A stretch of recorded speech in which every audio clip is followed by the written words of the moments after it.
A long-standing sister-city relationship between Mount Hagen in Papua New Guinea and Orange in Australia has provided the foundation for a cooperative approach to physical planning for Mount Hagen. Mount Hagen is located on a small plateau in the upper reaches of the Wagi Valley. The city is framed by spectacular highland ranges which rise to over 3,000 metres. The fertile valleys and tropical climate provide enviable natural resources within an inspiring scenic setting. The Mount Hagen Physical Planning Project involves two main elements: the capacity building of Mount Hagen City Authority through preparing a plan for the city with other levels of government and the community, and an engineering project for pedestrian safety in the town centre that demonstrates how planning can provide real city improvements. This is one of our plans from the national perspective, that we want to encourage local authorities to be able to build up their own capacity, right? And would like them also to do their plan. They will want to do their plan because the other one going to implement it, the other one going to benefit from it, and they should do it themselves. We've got Wak and Nigel working with us as a team to put together a plan for Mount Hagen. Perfect. I've learned a lot, I've seen a lot, that when I try to compare with the kind of place where I come from, there's a lot that I think Orange will get out from Orange. Right. And it was good. What's called a capacity building project, and that's how Wak's been brought onto the project, by representing the city authority. And AusAid are actually looking at us through the video machine over in the corner. They are. Hello, AusAid. Orange City officials visited Mount Hagen in June 2000. Planning issues were identified and grouped under the main areas of city planning and improvement, health and environment, infrastructure, local economic development, education and training, and administration. These issues formed the basis of a planning framework for action in the city. The planning project was subsequently approved for funding in 2002. Mount Hagen is also a city literally bursting at the seams. The city has grown from a small mission, patrol post and airstrip in the 1930s to a major commercial and administrative centre for the highlands of Papua New Guinea. 10 to 15 people live in this small area here, which is representative of... From a traditional society involving complex relationships between many clans, the cultural diversity of Mount Hagen has shifted as settlers have moved to the city from other areas. Social disruption in and around Mount Hagen has been attributed to these complex social relationships. Urban development policies have also been blamed for social inequalities by restricting locational choice, where people can live. Most of the city residents live in informal settlement housing within creek gullies that dissect the urban area. The city is the centre for business and industry, government, education and health services, and has significant potential for tourism. Each year the Mount Hagen show attracts visitors from around the world. The hub of the Highlands, many thousands of people converge daily on the town centre, often crammed into public motor vehicles or PMVs that feed along the Highlands highway from Lae to the Enga province. Infrastructure is under strain throughout the city, and many services are not readily available in settlements. Waste management is a major challenge for the city authorities. As a consequence, many residents are affected by environmental health issues like dysentery. The city must expand to meet the future needs for its population, and urban impact must be addressed in this process. The city growth must be managed in a way that provides for the basic human needs of the population, and for an integrated approach consistent with Mount Hagen's role as a major centre in Papua New Guinea. A new city plan can achieve this outcome. Mike, could you tell us please what duties you undertook when we were last here in Mount Hagen? Yes, we did three things. One was we did a detailed survey of land use in the city, and two, we did traffic counts on the pedestrian crossing, and the last one was we did squatter settlement detailed surveys. What did you find out in the settlement areas? What were you looking for? Well, we were looking for a type of rubbish disposals and toilets and water supplies and types of houses as well as settlements. And it was interesting to see all kinds of houses. So because built according to their own culture. Potential for expansion of the urban area is, however, limited by surrounding customary land.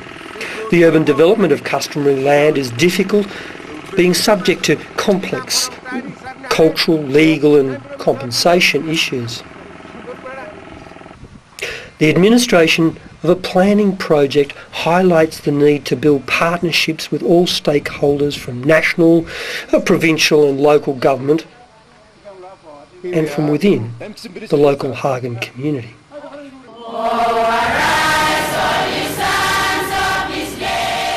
The prime focus of the project has been capacity building with the local government parties working together to achieve benefits.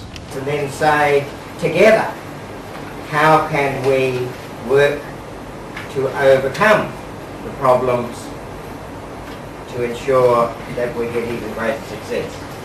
I think with that sort of open relationship that we can develop as local government partners, then I think we can all achieve great benefits. Successful international partnership at the local government level depends much on the mutual understanding of each other's perspectives and priorities. The partnership must be based on friendship and trust. We are fortunate indeed that the core continues in some local level governments, and it is manifest in our visitors here today. Upon the required trust being established between all project partners, the planning demonstration project commenced in early 2004. The project involved the construction of walls and sealed footpaths along a degraded strip of land between the town centre and the Pope and Queen parks. It took me almost 3 hours to get this first round completed. Then I came back from once and said, this is good. And I said, okay, this is a model, so you guys do the same, the rest of it. So this is what's happening. The project involved construction of stone walls and sealed footpaths. River stones were sourced and stored by the Mount Hagen project partner. How many islands that we're going to do? So this is the first one. It's been done through hard work. Although we were not quite skilled at doing it, but we managed to do it, and I think this is the first one, and we were very impressed. And once we set the pace, the guys just went ahead and did the rest, and now we're looking forward to completing it in the next couple of weeks' time. That one is also a phone. Yeah, that looks like it's going to fall this way, doesn't it? You can probably change it. Each one, it may look different. One might fall this way, one fall that way. It doesn't really matter as long as it gets slow. You probably want to guess.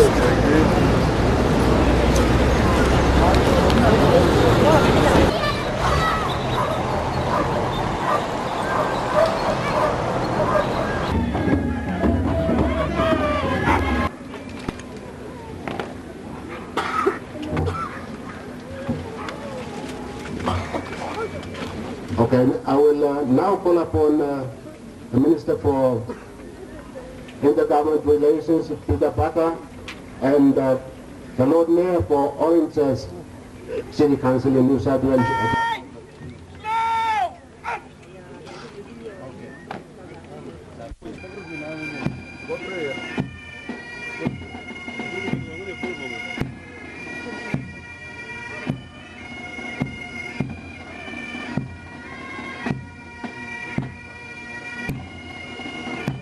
Already the project has become well known in Australia, having been the subject of conference presentations and media coverage.